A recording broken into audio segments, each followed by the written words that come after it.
नमस्कार दोस्तों, स्वागत है आपके अपने चैनल सनातन संघ पर। आज हम भगवद गीता के अध्याय 3 के श्लोक 27 पर चर्चा करेंगे। इस श्लोक में श्री कृष्ण कहते हैं कि सभी कर्म प्रकृति के गुणों द्वारा होते हैं, लेकिन अहंकारी व्यक्ति खुद को कर्ता मानता है। आइए इस श्लोक के गहरे अर्थ को समझें और जानें कि कैसे इसे अपने जीवन में लागू करें। अगर आप हमारे चैनल पर नए हैं तो सब्सक्राइब जरूर करें और वीडियो को लाइक और शेयर करें। अब चलिए श्लोक का विश्लेषण शुरू करते हैं। प्रकृते क्रियामाणानि गुणै कर्माणि सर्वश अहंकार विमूढ़ात्मा कृतहमिति मन्यते।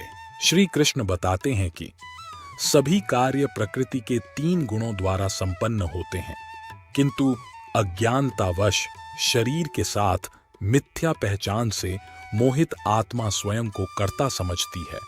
हम देख सकते हैं कि दुनिया की प्राकृतिक घटनाएं हमारे द्वारा निर्देशित नहीं होती हैं, बल्कि प्रकृति या मां प्रकृति द्वारा की जाती हैं। अब अपने शरीर की क्रियाओं के लिए हम उन्हें आम तौर पर 2 श्रेणियों में विभाजित करते हैं। 1, प्राकृतिक जैविक क्रियाएं, जैसे कि पाचन, रक्त परिसंचरण, दिल की धड़कन आदि, जिन्हें हम सचेत रूप से निष्पादित नहीं करते हैं, लेकिन जो स्वाभाविक रूप से होती हैं। 2, बोलना, सुनना, चलना, सोना, काम करना आदि जैसी क्रियाएं जो हमें लगता है कि हम करते हैं। ये दोनों ही प्रकार के कार्य मन, शरीर, इंद्रियों के तंत्र द्वारा किए जाते हैं। इस तंत्र के सभी भाग प्रकृति या भौतिक ऊर्जा से बने हैं, जिसमें 3 गुण सत्व, रजस और तमोगुण तमस शामिल हैं। जिस प्रकार लहरें समुद्र से अलग नहीं हैं, बल्कि उसका एक हिस्सा है, उसी प्रकार शरीर भी मां प्रकृति का एक हिस्सा है, जिससे उसका निर्माण हुआ है। इसलिए भौतिक ऊर्जा ही सब कुछ करने वाली है। फिर आत्मा को क्यों लगता है कि वह कर्म कर रही है?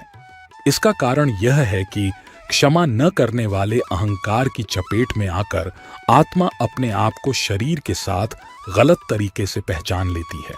इसलिए वह कर्तापन के भ्रम में रहती है। मान लीजिए कि रेलवे प्लेटफॉर्म पर 2 ट्रेनें एक दूसरे के बगल में खड़ी हैं और एक ट्रेन में बैठा यात्री दूसरी ट्रेन पर नजर गड़ाए हुए है। जब दूसरी ट्रेन चलती है तो उसे लगता है कि पहली ट्रेन चल रही है। इसी तरह अचल आत्मा प्रकृति की गतिशीलता के साथ अपनी पहचान बनाती है। इस प्रकार वह अपने आप को कर्मों का कर्ता मानती है।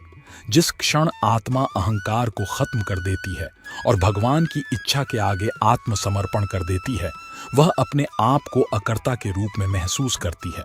कोई यह सवाल कर सकता है कि अगर आत्मा सच में अकर्ता है, तो फिर शरीर द्वारा किए गए कर्मों के लिए उसे कर्म के नियम में क्यों शामिल किया जाता है? कारण यह है कि आत्मा स्वयं कर्म नहीं करती, बल्कि वह इंद्रियों, मन, बुद्धि के कर्मों को निर्देशित करती है। उदाहरण के लिए, एक रथ चालक खुद रथ नहीं खींचता, बल्कि वह घोड़ों को चलाता है। अब अगर कोई दुर्घटना होती है तो इसके लिए घोड़ों को नहीं, बल्कि उन्हें चलाने वाले चालक को दोषी ठहराया जाता है। इसी तरह मन, शरीर तंत्र के कर्मों के लिए आत्मा को जिम्मेदार माना जाता है, क्योंकि इंद्रियां, मन, बुद्धि आत्मा से प्रेरणा प्राप्त करके काम करती हैं। तो दोस्तों, हमने आज समझा कि सभी कर्म प्रकृति के गुणों से होते हैं और अहंकार से मुक्त रहना जरूरी है। अगर आपको यह वीडियो पसंद आया हो तो लाइक करें, कमेंट करें और शेयर करें। चैनल सनातन संघ को सब्सक्राइब करें और बेल आइकन दबाएं, ताकि हमारे नए वीडियो की सूचना आपको मिलती रहे। धन्यवाद, और फिर मिलेंगे एक नए श्लोक के साथ। तब तक के लिए जय श्री कृष्णा।